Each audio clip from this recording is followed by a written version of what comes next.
Ada dua kitab besar yang jadi pegangan fi ilmil hadis di hadis yaitu Bukhari Muslim. Saya alhamdulillah tadi pagi ngaji Bukhari, sekarang saya mau ngaji Sahih Muslim tentang Mi'raj. Dari sekian cerita Mi'raj yang mungkin jarang disebutkan adalah riwayat di Sahih Muslim. Di kitab saya halaman 83 saya baca. Di antaranya dijelaskan falamma alawna sama ad-dunya. Jadi di peristiwa Mi'raj yang jarang diceritakan orang itu Rasulullah itu ketemu Nabi Adam. Dan Nabi Adam itu disebutkan di sini faidan an yaminihi aswidatun wa an yasarihi aswidatun. Dari sisi kanan itu ada kelompok besar, dari sisi kiri juga kelompok besar. Saya baca teks aslinya ya, tabarruk ya, supaya dapat berkah dari bahasa Rasulullah SAW. Ini cerita Nabi ketika ketemu Nabi Adam. Fa idza nazara qibala yaminih dhahika wa idza nazara qibala shimalih baka. Nabi Adam ketika melihat ke kanan itu senyum-senyum, senang sekali. Tapi kalau melihat ke kiri itu nangis. Lalu Rasulullah SAW tanya ke malaikat Jibril, itu siapa? Itu Adam. Dan yang kelompok di kanan itu ahli surga. Maka beliau kalau melihat senang sekali, dan kalau yang di kiri itu ahli neraka, kalau beliau melihat itu susah sekali. Artinya apa? Betapa susahnya jadi Nabi Adam itu. Jadi kalau misalnya ada koruptor ketangkep gitu ya, yang nangkep ya cucunya, yang ditangkep juga cucunya. Kalau kita punya anak 10 itu, terus yang satu misalnya nyuri milik temannya, milik saudaranya itu, sing naboi ya anaknya, yang ditabui juga anaknya. Kayak apa tersiksanya seorang Nabi Adam? Karena enggak punya pilihan, pasti dari sekian kasus dolim dan mazlum, yang mendolimi maupun yang didolimi itu pasti anak cucunya. Jadi betapa susahnya seorang Nabi Adam. Jadi termasuk kearifan kita sebagai manusia itu belajar dari takdir yang kita hadapi, yaitu keterbatasan kita sebagai manusia. Kita harus bisa ngelola kegagalan, terima qadha qadar. Makanya kata Mbah Mun, abahnya Gus Yasin itu sering cerita ke saya, iman itu paling dhuwur itu iman qadha qadar, khairihi wa syarrihi minallah. Kita harus punya kesiapan iman khairihi wa syarrihi minallah. Bahwa segala kebaikan, segala syar itu sudah digariskan oleh Allah Ta'ala. Kita bisa apa sebagai manusia? Jadi pertama Nabi Muhammad ketemu di as-sama'i dunya, langit paling dekat, itu ketemu Nabi Adam dengan kondisi seperti tadi. Kalau melihat ke kanan itu senyum, karena itu anak-anak beliau, turunan beliau yang ahli surga. Kalau melihat ke kiri itu nangis, karena itu cucu beliau yang ditakdir tidak jadi orang baik. Artinya kalau ada peristiwa sosial apa saja, yang satu zalim, yang satu mazlum, atau yang satu benar, yang satu salah, atau sama-sama benar tapi salah faham, itu semua adalah cucu Nabi Adam alaihis salam, dan itu membuat beliau kadang-kadang dohika, kadang-kadang senyum, kadang-kadang baka, kadang-kadang nangis. Jadi itu yang menjadikan tambahnya arifnya Rasulullah SAW. Saya teruskan. Qultu ya Jibril man hadza qala hadza Adam wa hadhil aswida an yamini wa an shimalih nasamu bani. Fa ahlul yamin ahlul jannah wal aswida allati an shimali ahlun nar. Fa idza nazara qibala yamini dhahika wa idza nazara qibala shimalihi baka. Itu seperti misalnya kita punya anak 5, yang satu sukses jadi profesor doktor atau jadi orang alim, yang satu sekolah saja agak naik, misalnya sudah agak naik, ngentekno dunya itu nghabiskan harta itu kan. Tapi barokahnya itu mungkin kita mau jadi sombong enggak jadi gitu, karena punya anak yang enggak sukses. Mungkin barokahnya punya anak enggak sukses itu meredam keangkuhan kita, terus kita menjadi orang yang sopan dengan tetangga, dengan orang lain karena dipaksa punya hal-hal yang seperti itu. Jadi semua yang ditakdir Allah kalau kita ridho itu pasti baik. Karena ya kata yang ngarang kitab hikam itu, orang tawadhu itu kalau dinasihati pakai teks saja tidak cukup. Kalau punya utang itu tawadhu sendiri gitu. Guyonannya orang-orang kiai gitu. Ada orang sombong, supaya ada sombong kalau dia ketemu orang yang ngutangin itu pasti sopan sendiri. Jadi kalau dinasehati suruh sopan susah, tapi kalau ketemu orang yang ngutangin atau ketemu orang yang dia butuh pasti dengan sendirinya sopan sendiri. Atau ketemu orang yang menjadikan anaknya dapat pekerjaan, menjadikan keluarganya dapat job pekerjaan, pasti dia sopan sendiri karena utang jasa. Nah kalau kita pasti sopan sama orang yang ngutangi kita, yang menolong kita, apalagi dengan Allah Ta'ala yang semua yang kita pakai pasti dari Allah Ta'ala. Dengan demikian sudah keharusan kita sangat-sangat sopan pada Allah Ta'ala. Yang implementasinya dengan sujud dan dengan sholat. Itu juga yang dibawa dari hasil Mi'raj. Ini saya baca teksnya ya, saya tadi jam 9 baca Bukhari di Kudus sama beberapa habaib, alhamdulillah. Sekarang saya teruskan dengan Sahih Muslim. Termasuk kitab 6 yang paling dipakai ahli sunnah itu Al-Kutubus Sittah, yang paling pokok itu adalah Bukhari Muslim. Terus kemudian naik-naik terus ketemu Marartu bi Musa alaihi salam. Ini nabinya Bani Israel. Saya kemudian ketemu dengan Nabi Musa alaihi salam. Nabi Musa itu nabinya Bani Israel. Jadi orang Bani Israel itu bawaannya itu protes. Protes itu komplain. Ketika makomnya beliau dilewati Rasulullah SAW, kelas beliau sebagai nabi, beliau nangis. Ketika nangis ditanya, "Ma yubkika, kenapa engkau nangis ya Musa?" Terus ini saya baca supaya seperti teksnya. Kata Nabi Musa, Rabbi hadza ghulamun ba'astahu ba'di yadkhulu min ummatihi al-jannata aktsaru mimma yadkhulu min ummati. Ini lelaki atau nabi junior, nabi yang datangnya setelah saya, mestinya senior saya. Tapi nabi ini sukses umatnya lebih banyak masuk surga ketimbang saya. Ini yang bikin saya nangis. Jadi pikirannya Nabi Musa kalau beliau senior, beliau lebih dulu ya umatnya lebih banyak masuk surga. Ternyata enggak. Masih banyak umatnya Rasulullah SAW. Dan ini gaya beliau yang suka protes itu berkah karena protesnya orang soleh. Saya ulang lagi, apa-apa kalau dilakukan orang soleh itu pasti barokah. Ketika Rasulullah dapat perintah 50 sholat, itu Nabi Ibrahim pertama yang dilewati karena di langit paling atas dibanding nabi-nabi yang lain. Itu Nabi Ibrahim diam karena beliau tidak punya tradisi protes. Semua nabi diam karena Allah memerintahkan pasti sudah bagus lah, sudah diukur kekuatan hambanya. Tapi ketika Nabi Musa, beliau orang pertama komplain. Dapat apa kamu ya Muhammad? Dapat 100 sholat, dapat 50 sholat. Apa komentar Nabi Musa? Umat saya lebih gagah-gagah, lebih keren-keren. Pernah saya uji itu tidak ada yang mampu, apalagi umat kamu. Maka kamu mintalah keringanan. Fas'alhu takhfif, kamu harus minta keringanan. Masyhur tuh riwayat itu. Kemudian Nabi minta keringanan sama Allah dipotong hanya 5. 5 masih 45, dipotong lagi 5 masih 40 sampai 9 kali pemotongan, akhirnya jadi 5 sholat. Itu satu menjadi pelajaran bahwa hubungan dengan Allah Ta'ala itu tidak perlu malu, karena Allah itu suka kalau dimintain. Mestinya kan dipotong 5, minta lagi sungkan, dipotong lagi 5, minta lagi sungkan, tapi ternyata berkali-kali. Bahkan ketika sudah 5 itu Nabi Musa masih bilang, ya Muhammad minta lagi keringanan.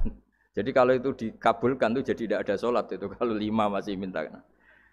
Nah, sampai Rasulullah itu tanya ke Jibril, ya Jibril bagaimana dengan gaya komplainnya Nabi Musa? Hiddah itu sering komplain. Jawabnya malaikat Jibril, ya roh hiddata, Allah tahu betul tentang komplainnya Musa dan Allah senang.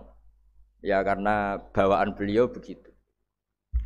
Ini penting saya utarakan bahwa dalam Islam itu orang yang lemah lembut, yang samahah, Allahun Halim kayak Nabi Ibrahim itu juga Allah suka. Yang suka komplain tapi demi hak bukan demi konflik. Saya ulang lagi, demi hak bukan demi konflik juga Allah suka. Itu kita menjadi dapat sholat yang hanya 5 itu barokahnya komplainnya Nabi Musa. Karena kita yang lemah ini diukur dengan umat beliau yang kuat. Ternyata umat beliau tidak kuat.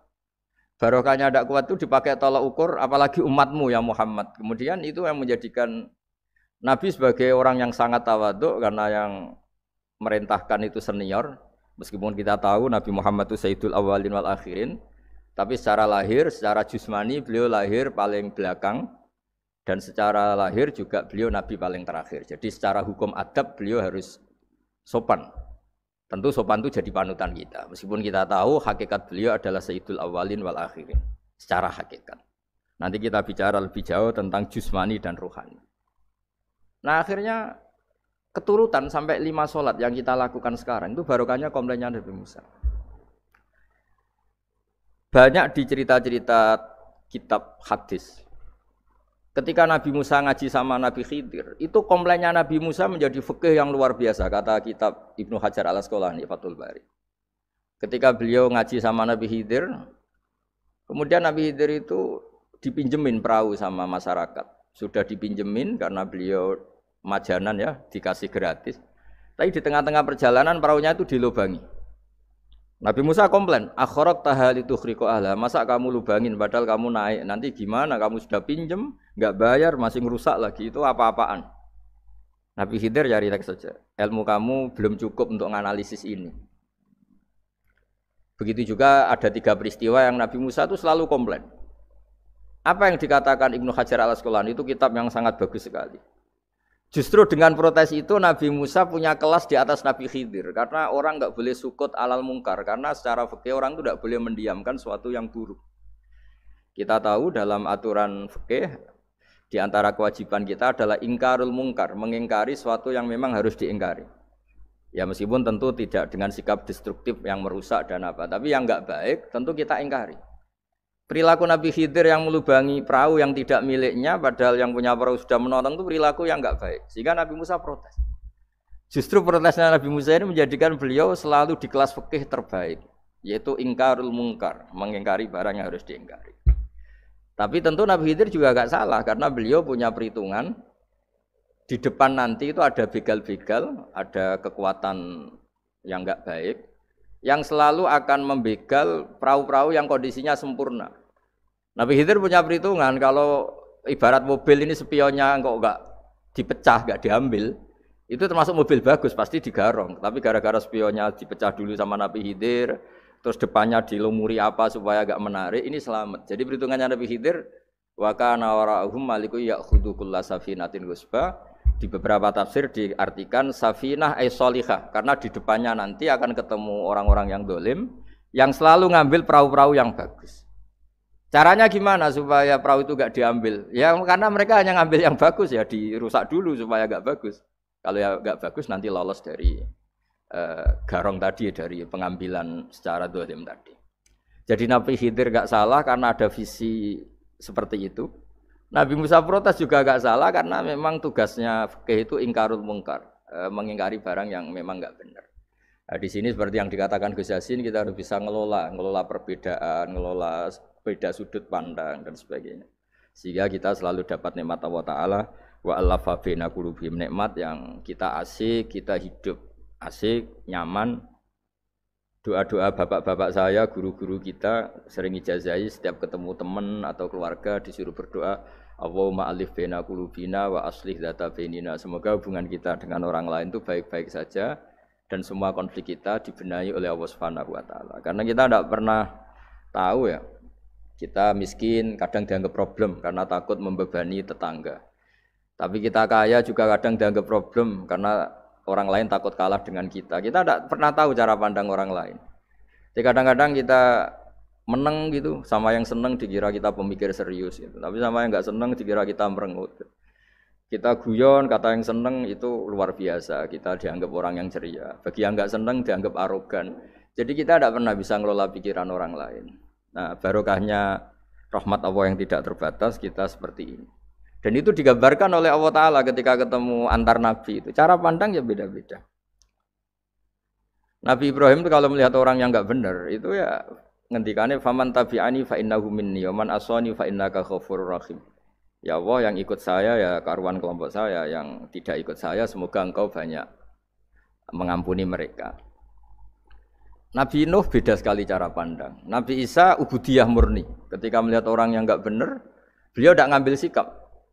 Beliau ngendikan intu adzibhum fa innahum ibadu. Kalau engkau siksa nggih monggo Gusti, wong itu hamba-hamba jenengan, itu terserah jenengan. Wa in taghfir lahum, kalau engkau ampuni nggih monggo, jenengan yang punya pertimbangan lebih bijak.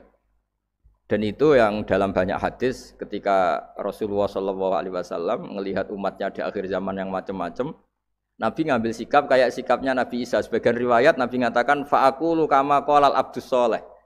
Saya akan ngambil sikap kayak sikapnya al-abdus soleh. Di hadis itu diredaksikan, yaitu dengan redaksi intu adzibhum fa innahum ibaduk wa in taghfir lahum fa innaka antal azizul hakim.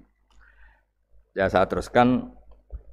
Kemudian akhirnya Rasulullah Shallallahu Alaihi Wasallam sampai ke Sidratil Muntaha. Wa ra'aitu Ibrahim alaihi salam wa ana asbahu waladih bih. Ketika ketemu Nabi Ibrahim, hubungan Rasulullah itu sangat emosional. Beliau yang pertama diceritakan, saya ketika ketemu Nabi Ibrahim itu senang sekali karena ternyata saya ini cucu beliau, turunan beliau yang paling mirip beliau. Jadi ini unik, dari sekian peristiwa besar, peristiwa langit, kemudian Nabi ada hubungan emosional yang luar biasa ketika ketemu Nabi Ibrahim. Pertama yang dikatakan Nabi, wa ana asbahu waladihi, saya adalah cucu yang paling mirip beliau. Dan ini kita tahu akhirnya di semua syariat kita istilah resminya itu anit tabi millata Ibrahim hanifah. Di istilah resmi agama kita millata abikum Ibrahim, agama leluhur kamu Ibrahim. Kita ketika baca sholawat Allahumma sholli ala sayyidina Muhammad, terusannya juga kama shollaita ala sayyidina Ibrahim wa ala ali Ibrahim. Dan seterusnya dan seterusnya. Kemudian yang terakhir saya cerita secara akidah Ahlussunnah wal Jamaah yang dianut oleh Imam Asy'ari dan Maturidi. Meskipun secara lahir itu Nabi mengalami pertemuan dengan Allah di Sidratil Muntaha, tapi tetap saja kita cara pandang bahwa Allah Ta'ala itu mukhalafatul hawadis. Allah tidak bisa kamu andekan di satu tempat terus mengalami hal-hal yang kita alami sebagai makhluk. Sebab itu sirinya kenapa di surat Isra dimulai dari subhanalladzi. Allah tetap maha suci. Maha suci itu artinya terbebas dari yang kita alami. Allah selalu mukhalafatul hawadis. Allah la yahtaju ila makarin. Allah tidak butuh tempat. Allah tidak butuh waktu. Allah tidak butuh semua. Karena Allah itu qayyum. Allah itu qiyamuhu binafsihi, berdiri sendiri. Allah tidak butuh aras. Allah tidak butuh kursi. Tapi eksistensi kursi yang butuh Allah. Allah tidak butuh aras, tidak butuh kursi. Tidak butuh langit, semuanya itu berdiri karena Allah. Bukan sebaliknya Allah berdiri di atas semuanya. Sehingga kita mulai kecil diajari Allah itu siapa? Al-Qayyum. Kalau bahasa kita qiyamuhu binafsi, selalu berdiri sendiri. Dan Allah itu Al-Ghaniyul Mutlaq, enggak butuh yang lain. Di sini pentingnya selalu Nabi ngendikan subhanallah, subhanallah, wiridanya tetap Allah itu maha suci, Allah maha besar, Allah maha agung. Dan keagungannya diantara ditandai dia punya sifat yang tidak sifat kita. Dia punya keabadian yang tidak bisa kita miliki. Dia punya semuanya yang tidak kita miliki. Itu sebab itu dimulai subhanalladzi asra bi abdi lailam minal masjidil haram. Jadi kata subhana ini maha suci itu maha suci dari tempat, dari waktu, dari apa saja. Meskipun Allah punya adat, punya sunnah memperlakukan hambanya itu dengan logika atau bayangan yang dibayangkan seorang hambanya. Sehingga seakan-akan kita ini ya ketemu, seakan-akan kita bisa ini melihat. Sehingga di surga disebut kita ini melihat Allah. Tapi semua ahli sunnah mengatakan, tapi kamu melihat Allah itu tetap saja bila kaifin walan khisorin, tidak bisa terus menciri. Menciri itu bisa membatasi sifatnya Allah itu begini-begini, tidak bisa. Tetap Allah itu la tudrikul absar wa huwa yudrikul absar. Tapi kita bisa disebut melihat dengan kemakhlukan kita yang profan. Di surga disebut melihat, tapi bukan melihat yang kayak kita melihat antar makhluk yang terus bisa apa itu cerita detail, cerita spesifik, cerita apa tidak bisa. Tetap la tudrikul absar. Ini hebatnya ulama-ulama kita, selalu cerita Mi'raj, cerita nazar ila wa fil jannah, melihat Allah di surga, tapi bersamaan dengan itu selalu cerita Allah itu mukhalafatul hawadis, Allah itu laisa kamislihi syai'un. Jadi terima kasih Gajang utamanya pada Gus Yasin dan yang membantu semuanya. Barokahnya kita ketemu bisa ngaji, supaya barokah saya baca teks aslinya di Hadisil Isra, karena tadi saya jam 9 sudah baca Bukhari. Ini supaya dapat berkah, saya ini baca Sahih Muslim. Sekian dan semoga barokah. Assalamualaikum warahmatullahi wabarakatuh.